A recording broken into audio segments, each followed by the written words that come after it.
What's going on, everybody? Welcome into Luttie's Look Back, episode number 28. Thanks for watching. We've got another fun show recapping a great weekend for first Arkansas baseball and softball. We'll touch on basketball a little bit later, but we'll start my show how we always do with my three big things, this time with baseball. This is the first baseball show we've ever had on Luttie's Look Back, so savor the moment. And really, before I get to these things, I want to talk about this game. Before these specific three things, I want to summarize this game for you guys. I can't really summarize it more than just saying it was a dominant weekend series for the Razorbacks. If you didn't watch this game, if you paid no attention to it, they dominated Missouri. They dominated. They swept them, so that's for one. 3 straight wins against a Missouri team that is really bad, like the worst team in the SEC. But Arkansas outscored them 51-9 in the 3 games that they played. Saturday, a 21-3 win. Sunday, a 14-4 win. And then also Sunday, the second part of the doubleheader, 16-2. 51 runs in the span of 18 innings because they only played they only had 6 offensive innings, I guess you could say. 6 innings they were up to plate for each game that they played over those 3 games. It's the most runs they've scored in a weekend series since joining the SEC. You got to go back to 2000 to find the last time that they did that. So really impressive all around that they were able to do that again against a Missouri team that is really bad, but 51 runs is really good no matter who you play. So the Hogs are on the right track, and that gets into my first point. I think it's time to apologize to Nate Thompson. I think it is. Nate Thompson, the hitting coach for the Razorbacks. Last year, Arkansas wasn't to the standard that Arkansas should be as far as hitting the baseball goes. They hit the ball well at times, but when it came to clutch hitting, when it came to situational hitting, Arkansas really struggled in that area. And a lot of people were calling for Nate Thompson to get fired. And you're probably out there, if you're an Arkansas fan, it probably crossed your mind at one point or another that, okay, maybe it's time to move on. Maybe we need to get another guy in here because the past few seasons, it's just kind of gotten worse as far as Arkansas hitting. They can hit some home runs. They can hit the ball a long way. They got guys who can do that, and that's great. But they weren't situationally hitting. They couldn't bunt. They couldn't steal a base. Offensively, there was lots of struggles there. Not a lot of struggles, but there were struggles. And you go back to last season, Dave Van Horn, the head coach, said, if you take away Higgins Smith, the ace on last year's team, he said, I think our team was pretty average. That's not the case this year, and I think a lot of the credit has to go to, of course, Dave Van Horn, the head coach, because it starts with him, but also Nate Thompson, the hitting coach, the way he's developed these guys to be as good as they are now. You look at a guy like a Logan Maxwell, who didn't hit a lot of home runs with TCU, or a guy like Charles Davalon, who didn't hit a lot of home runs with Florida Gulf Coast. Now, I guess Logan Maxwell is not hitting a ton of home runs. He's in the single digits, probably a little below 5, maybe. I don't know. I should have checked before I talked about him. I apologize. Charles Davalon, though, has 10 home runs. He had 3 last year, I believe, with Florida Gulf Coast. That's a guy who's gotten better since he's became a Razorback, since he's faced off against SEC teams. That's credit to Nate Thompson and the development that he's doing with those guys who can hit the ball well. If you look at statistically, Arkansas right now ranks top 20 in the country as far as batting average goes. That's similar to how it was last year, but again, it's been clutch hitting. That's been the key this year. That wasn't a key in the past. That was an issue in the past. In the past, there was a lot of home runs, and they couldn't do what this team has been able to do so far this season, and that's situational hitting. That's bunting when you need to bunt. That's hitting a sac fly when you need to get a run home. And none of that really mattered in this particular series. This is more just, and this is kind of how my 3 points are. This is more of a season as a whole because this is the first baseball-heavy show. And like I said, we'll get to basketball later. But I think it's time to apologize to Nate Thompson. And I know we still got time left to go in the season, but man, the job that he has done with some of these Arkansas hitters is to be applauded. That's right now. You talk to me in a month or two if things start to go downhill. One, it's because they play better competition, much better competition going forward. And 2, it's what they've done in the past. They've looked good at times the past few seasons, They look really good, and then they just fall. They just collapse in the regional. That's what's happened the past 2 years. I don't want that to happen this year. I don't think it'll happen. And we'll get to my point 3 later. Let's go to pitching now. My big point number 2, Gabe Gackle, he may not be the ace that we expected. If there's any negativity that we want to talk about, and there's not much from this Missouri game, or really for this team as a whole, it's that Gabe Gackle isn't the man that we thought he was going to be. We thought he was the second coming of Hagen Smith. Maybe not quite to that level, but everyone expected him to be the best pitcher in the SEC, one of the best pitchers in college baseball. A lot of people expected Gackle to be that guy. This season, he has not been that guy. He's had some good moments, but just not good enough. Look at his ERA right now, 5.93. I think that was before yesterday's game, and yesterday gave up 2 earned runs. Right now, he's averaging about 4 or 5 innings pitched and about 2 or 3 earned runs. Not ideal. It's not awful. Thankfully, Arkansas's bats have been good enough that we don't have to worry about this at all. So it's silly that I'm even complaining about something right now when Arkansas has 30 wins and 3 losses. I should not be complaining, and I'm not, but I just want to point that out. That's something we did not expect, is for him to play this way, to pitch this way. And I hope he gets it figured out, because I think he does have the skill level. I really think he does have the skill level, but I just do wonder if you move him around, maybe you don't give him the start. Maybe you pull him out of the bullpen, because that's what he did all of last year. He came out of the bullpen. So maybe that's something that needs to be looked at with Gabe Gackle. The third thing, is this a championship-level team? I think so. I think absolutely they are. Now, we probably knew that going into the year. We know it much more now at this point in the season with a month or 2 left to go in the year. We know that Arkansas is a championship-level team, and they've been that way the past few years. I know they have. But there's just signs of this team being even better than the teams that we've seen in the past. There's not one guy who is carrying the team. Last year was Hagen Smith. The year before that, maybe there wasn't one guy. But this year, there's not on the pitching mound, not in the bullpen, not hitting the ball. There is not one player in particular that's carrying this team, that is a star on this team. They're really versatile, they're really balanced, they're really deep, and I think that's what makes them such a good contender to make it to Omaha. It would be another disappointment again if they don't make it to Omaha. And I know I'm thinking big picture here, but quickly before we hear from Dave Van Horn about this series win, let's look at what Arkansas has going forward. We knew, looking at this schedule going into the season, that the SEC, their schedule as far as conference, was going to be easier in the first half versus the back half. The back half is now. Here's what they have left. This upcoming weekend, they got Georgia, a top 10 team. Then they got Texas A&M, a preseason number 1 team that just won a series at the number 1 team in the country, Tennessee. A&M has not been good this year, but they're still dangerous. Georgia, A&M, Florida, who's decent, Texas, top 10, LSU, top 10, Tennessee, the number 1 team in the country that when the polls come out today, it probably won't be the number 1 team in the country anymore. Arkansas probably will be. Tennessee closes out the year. Now, that's not to say they haven't played good competition this season, because they have. Ole Miss, Vanderbilt, but they've also played a Missouri team that was awful.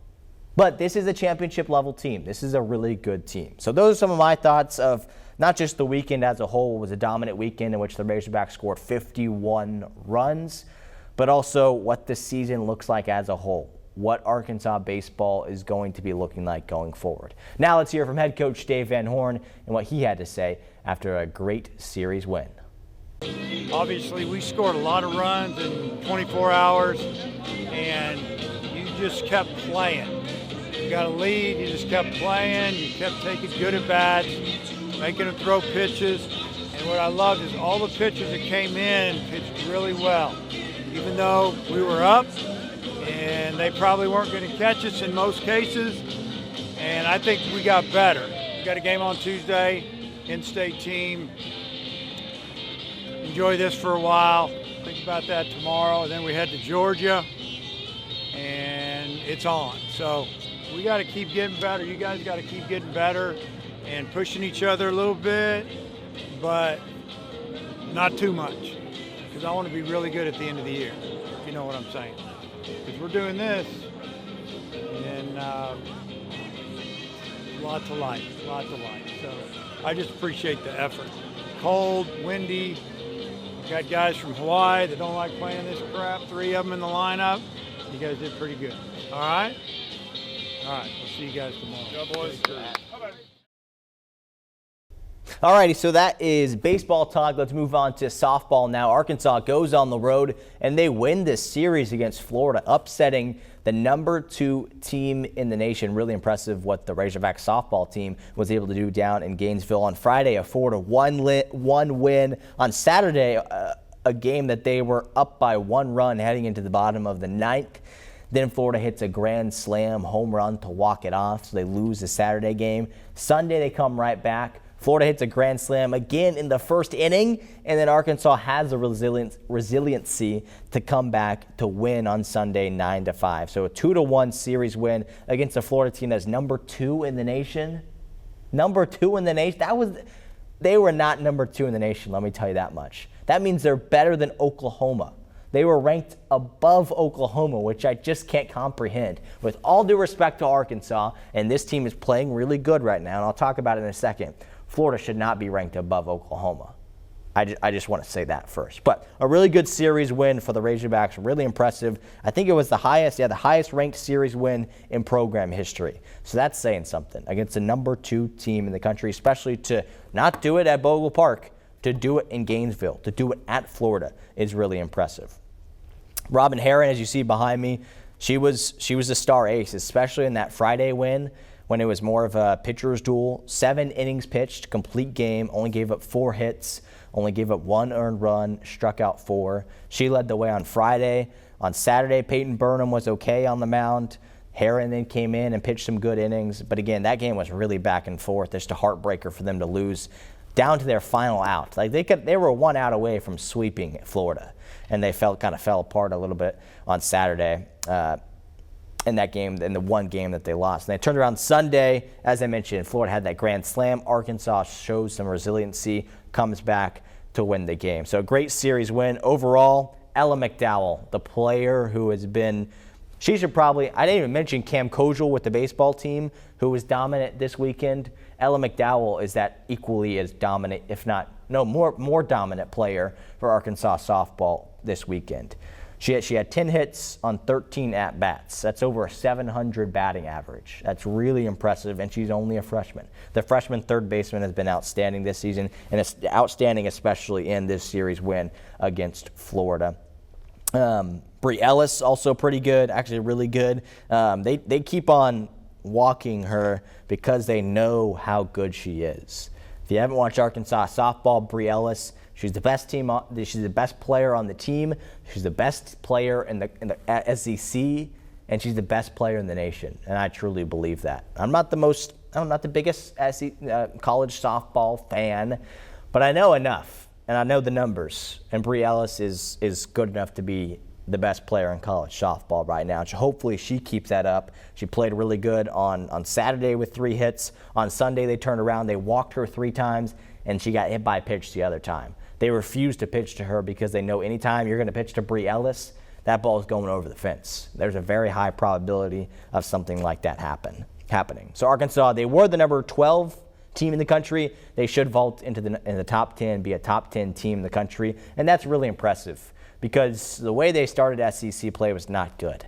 I mean, granted, they had to play Oklahoma in there, but they've rebounded from that, and this team is really clicking right now. They're really clicking. They're rolling on all cylinders, and hopefully they can continue that momentum to the rest of the season. Just like the baseball team, we can see them go to the College World Series and go to Oklahoma City. All right, that is some baseball talk. Let's go to basketball now. We'll have a brief preview of tonight's national championship game. But first, as you see behind me, we talked about this last week. I said I'm going to be bringing this up every single week for the next probably month, maybe 2 months. This is the latest of what the Hoop Hogs roster looks like in this kind of weird transition phase from, okay, the season ended a week or 2 ago. Now there's a big offseason, but a lot can change in the offseason. As you can see, there's a lot of complications with what this team looks like going forward. There hasn't been as much movement as I thought there might be. And let's go ahead and pull this up full so you can see it closer. You see the guys departing, returning, and incoming. Once again, every week I'm going to show you this so you can understand, okay, what's been happening with the transfer portal, with guys coming in. So you see the guys that have departed, the guys that are out of eligibility. You're really going to miss John L. Davis and Jonas Adu, especially a big man like Adu, which is something Arkansas is missing right now. They need a big guy to get him out of the portal. And speaking of the portal, the guys who have entered, you see the three right there, the biggest one being Big Z about a week ago. Boogie Fland a couple days ago entered his name into the NBA draft, which we expected. As far as the guys returning, no one has officially announced. I expect that to change very soon. I thought that would have changed in the past few days. It hasn't. Adu Thero, I think, will probably enter the NBA draft. As far as some of those other guys, it's still up in the air. As far as the incoming players, you got those freshmen, Darius Acuff, Malik Thomas. If you haven't heard of them, they're two of the top 10 players in the country. Acuff, I think, is the number one point guard, or maybe it's Thomas. I get those two mixed up. Those two guys that are going to come into Cal's system, and if they won't be starting, they'll be playing a lot. So while it is, while it does stink, you see all those guys departing. There's guys incoming. There should be a lot of guys returning. We'll come back to me now for this one as I talk about what this team looks like going forward, kind of briefly here, but I do want to go into each player specifically as you see the returning players, what it could look like, or what my prediction is, let's say, for the next few weeks. Because they're probably going to decide in the next few weeks. The season ends tonight, and that's probably where you're going to see a lot of this transfer portal stuff happening. And another thing to keep out for, Arkansas has potential 5-star that could also sign to be an incoming freshman, Nate Ament, I believe is his name. That's how you pronounce that last name. But he's a big, that's also a top 10 player in the country. So if Arkansas gets him, that shakes up a few things like who they need to get out of the portal. So I think they're kind of waiting on that. Let's talk about, though. I mentioned Adu Thero. I think he's going to go to the NBA draft, my prediction. DJ Wagner, he's the only one out of all of this lineup because I think Carter Knox will stay. I think he's going to get a lot of NIL money to stay. I think we'll be able to pay him enough. Trevin Brazil, I think he's going to stay. We'll see. Billy Richmond, I think he's going to stay as well. We'll see. That's my prediction on all three of those guys. DJ Wagner, for whatever reason, I get the vibe he's not going to stay. And maybe it's because those two incoming guys I talked about, two of the top 10 players in the country that are going to come in and play, and probably eventually take over playing time from DJ Wagner. So maybe he can see the writing on the wall. I'm surprised he hasn't done it yet. But I don't see DJ Wagner coming back next season. Now, I could be very wrong. I could definitely be wrong. By the time you're watching this, maybe a few days from now, you could clip this, post it on social media, and show that I'm wrong. I could be. But my prediction is he's not going to enter the NBA draft, but he's not going to stay with the Hogs either. I think he'll enter the portal, see his possibilities, and go somewhere else. It's possible, remember, if people enter the transfer portal, they can come back to Arkansas. I don't think that's what's going to happen with DJ. I think DJ will enter the transfer portal and will go somewhere else because of those incoming guards. So we'll continue to monitor that. Let's move on to Arkansas State now. Friday afternoon, they formally introduced this guy, Ryan Pannone, as their next head men's basketball coach. Pannone coming in with a lot of experience. He spent his last 2 seasons at Alabama for a team that was dominant as far as offensively. He was the offensive coordinator for them, and they had the most points per game in college basketball this season. He's got a wealth of experience, and for a little bit more about his experience, I put together this story telling a little bit about where all he's been the past decades or so. Let's check it out.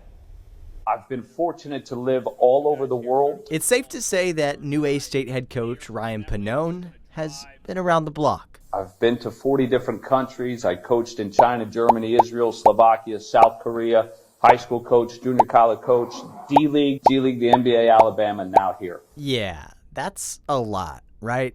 Let's go back to where it began, though. Pannone was just 18 years old when he got his first gig as an assistant coach at a high school near his hometown. 3 years later, he was named the head coach. In 2012, he began a 7-year journey where he coached a different team every year that included stops in Germany, Israel, Slovakia, and China, to which he said, coaching there shaped me as a human being. and understanding different countries and cultures and the way that they do that. His most recent stop, though, Tuscaloosa, Alabama, where he spent his past 2 seasons as the offensive coordinator. The record for himself, Mark Sears, three-pointer number 9. This past season, the Crimson Tide led the nation in scoring, highlighted by their Sweet 16 win, where they hit the most three-pointers in NCAA tournament history. Now, he's the new head coach of Arkansas State. But why a state? You don't always remember what people said, but you remember how they made you feel. And in the time that I've been here, you can feel that people care. And that's something that's important when you're trying to have success. And while the Red Wolves are coming off one of their best seasons in school history, over half the roster won't be back next season. So success could be hard to come by. But knowing Pannone, success seems to follow him wherever he goes. In Jonesboro, Nick Luttrell, THV 11 Sports. So again, really interesting there. Some couple things about Pannone that hopefully you guys found interesting just geographically where he has been. It's been a different stop. I mentioned that 7-year period, a different stop every single year where he was in like a different country. Like how amazing is that? Like how you, I know it's not super unique. I know coaches go overseas to coach sometime, but I think that was just something that was obviously really interesting. Another thing that didn't make the story was what he had to say about NIL, which I thought was pretty interesting as well. Let's take a look here. There's too many people within college athletics that feel like a checkbook. All they're being doing is just ask for money, ask for money, ask for money. We're not looking for that. Dr. Shields isn't looking for that. Dr. Kelly's not looking for that. Jeff Purinton's not looking for that. I'm not looking for that. We're looking for partners. And in a partnership, you have to bring value to that partner. You have to invest in that partner. It's not a partnership if all you do is ask and ask and ask. And it happens a lot in college athletics at this point, and people are feeling it. And when people give to something and they support something, it's because they believe in it and they want to be a part of it. Not because they just want to give up their money, right? That's the reality of it. And so that's our approach with that. All right, so Ryan Pannone, there's some little bit of stuff you need to know about him. Let's talk about what the team looks like going forward, because all this is fun and games to talk about this new head coach. But as I mentioned in that story, and as he mentioned there, I mentioned in the story how half the roster is already gone, whether transfer portal or graduated. And as he mentioned, NIL, he didn't talk specifics about Arkansas State's NIL situation, and I don't know a ton about that. But obviously you need it. You need some of it, and they do have some of it. We'll see to what extent and to what players he can get out of the transfer portal for the Red Wolves. But guys who are in the transfer portal that you might remember from a great season for the Red Wolves, Darian Ford, Isaiah Nelson, already gone to South Florida with Coach Hodgson, as well as Joseph Pinion to South Florida. Terrence Ford, Cody Head, Josh Hill. Those are the guys, that's 6 players from this past year's team in the portal. They've also got 5 players who are seniors that I'm 99% sure, it's always weird because I don't know if the COVID year still factors into all this, but they're seniors, so they should be out of eligibility. Zane Butler, DeAndre Dominguez, Avery Felts, Kobe Julian, Taryn Todd. So some of those names you might know, some of them maybe not as much. Taryn Todd's a big loss. Kobe Julian's a big loss. DeAndre Dominguez was playing good down the stretch. That's a big loss. So now it's like, who is going to return? And I'll probably spend a whole nother show talking about this, and we'll keep an eye on what the portal looks like going forward. But remember, the guys who are in the portal can still come back. Darian Ford, he mentioned Darian Ford in his press conference. Darian Ford was out there in the crowd in his press conference. So we'll see if Ford comes back. We'll see if Terrence Ford also comes back. They're exploring their options. See, hey, can I get more money somewhere else? Can I get better playing time somewhere else? I'm going to go see. If not, I'm going to come back. So we'll see if that happens with Darian Ford or Terrence Ford Jr. And then you look at the guys that are for sure or haven't even announced, just like the Razorbacks. Justin Johnson barely played this year. Cameron Johnson, the twin, barely played this year. Rashad Marshall is the one who relatively came off the bench and played every now and then. He potentially is back next year. Jacob St. Clair barely played this year. So you don't got a lot of guys coming back as of now that have experience. And you look at the incoming freshman class. If my research is correct, there's only one guy incoming as a freshman for this season. So he's going to have to fill, if everything goes as planned with all these portal guys, he's going to have to fill like 10 guys from the transfer portal, which is a lot. It's a lot in your first season.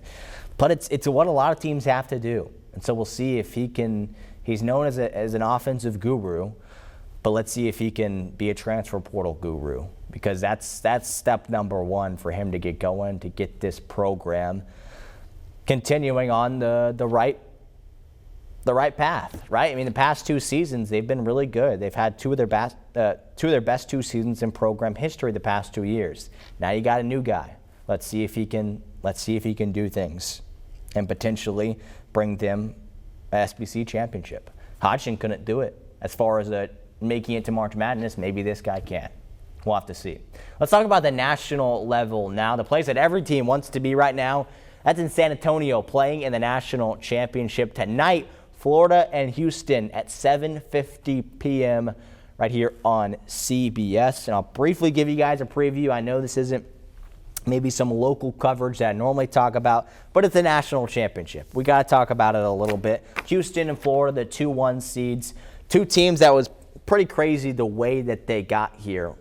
Almost losing in their semifinal games, almost losing in their Sweet 16, Elite 8 games. You know, it kind of depends on which team, but they're here. They're here. That's all that matters. They're 2 of the top 2 teams in the country.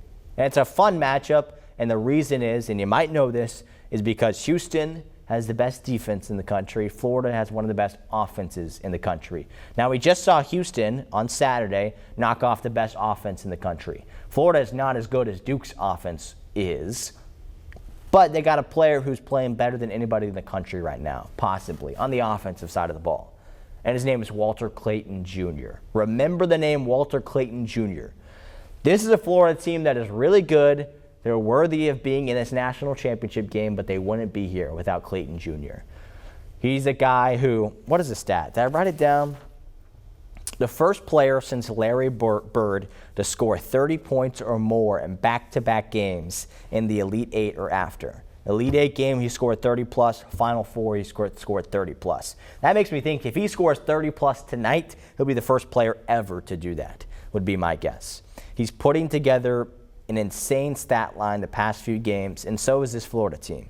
This Florida team has been one of the best teams in the country all season long, till everyone's surprised. They've been a surprise team a little bit this season. Even I doubted them. I picked Auburn to win over Florida, but they're here. On the flip side, Houston, they're always good, man. They always have one of the best defenses in the country. It's defense that have been winning them the games. The fun thing here, Houston's defense, in the NCAA tournament, they've held opponents to 58 points per game.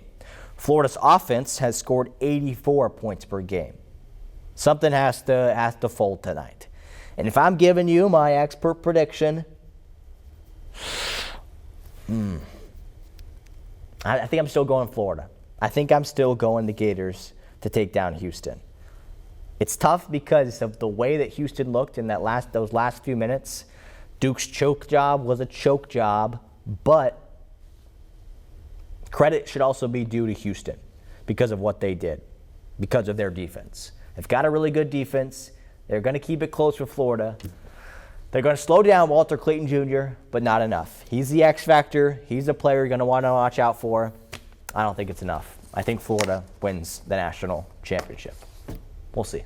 Let's go to gymnastics now. Arkansas, back to some of the local coverage. They advanced to their second straight regional finals, but they fell yesterday. I think it was Saturday, actually, and they finished in 4th behind LSU, Michigan State, and Kentucky. Again, another really good season for Arkansas gymnastics.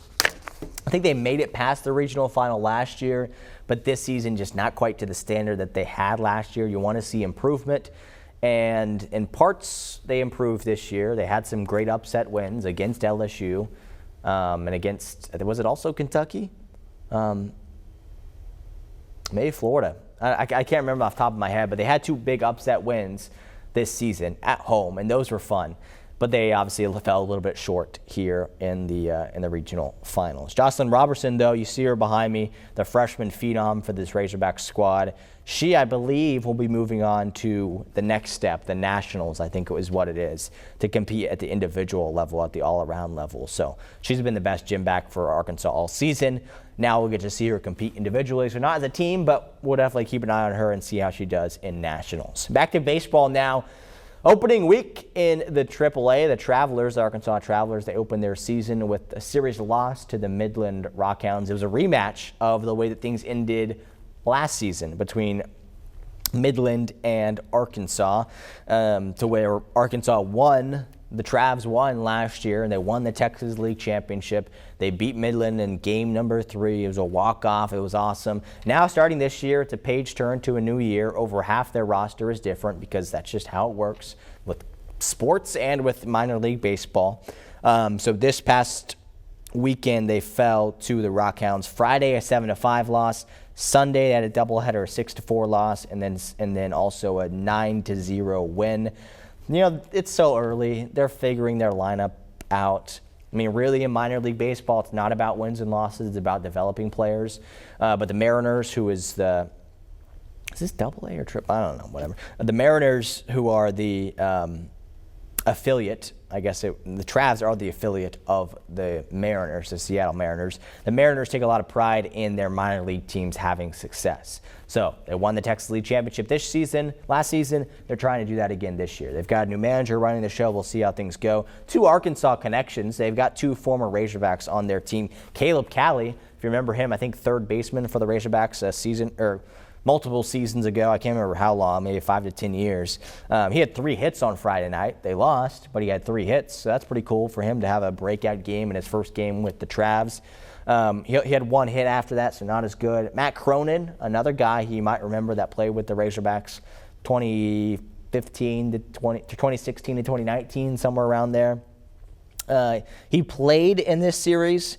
Didn't get through an inning. He was the only pitcher that pitched and didn't get through a full inning. He only went 2 1/3, walked 3 guys, struck out 2. So he did okay. There's still a lot of baseball left to be played, but I did want to mention that for the Arkansas Travelers. Before we wrap up, a big shout out to Arkansas State Baseball. They did drop their series at number 21 Coastal Carolina, but they hung around with them for a really good amount. Friday, only a 4-1 loss. Saturday, the same score. And then Sunday, they turned around. They've been having these close games, defensive battles, really good pitching. That's what Arkansas State's specialty seems to be this season, is their pitching. They turned around yesterday. They get a win 2-0. They upset a team that, okay, they're a top 25 team, which is pretty good, but also RPI ranked of number 4 in the country.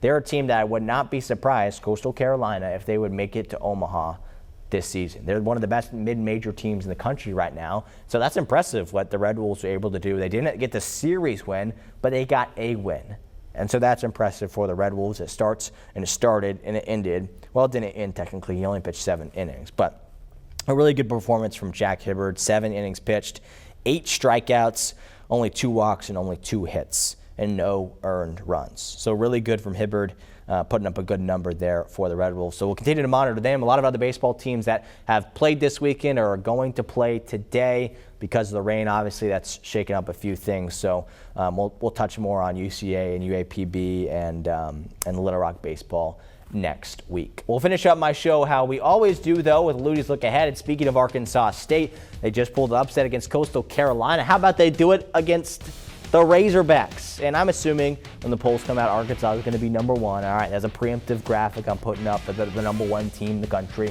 But we'll see, right? We'll see what happens. I assume the Razorbacks will be the number 1 team in the country. You know, how it works with these mid-majors like Arkansas State, with all due respect to them, they're at a lower level than Arkansas.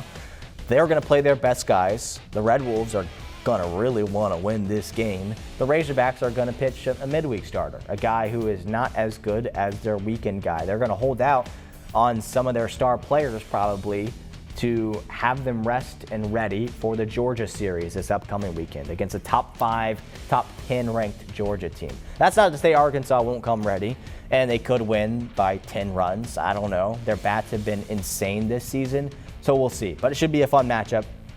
between the Red Wolves and the Razorbacks. Well, thanks so much for watching Luttie's Look Back episode number 28. Appreciate everyone out there watching. Please feel free to reach out on Facebook or X or any other way to reach me. My email is out there on the World Wide Web, so feel free to contact me. Tell me how I can do better at this show and anything that I missed that I maybe could include. This was a lot of fun. Once again, a really baseball-heavy show, but a little bit of basketball in there as well. So I enjoyed it. Thanks so much for watching Luttie's Look Back. We'll see you same time, same place next week.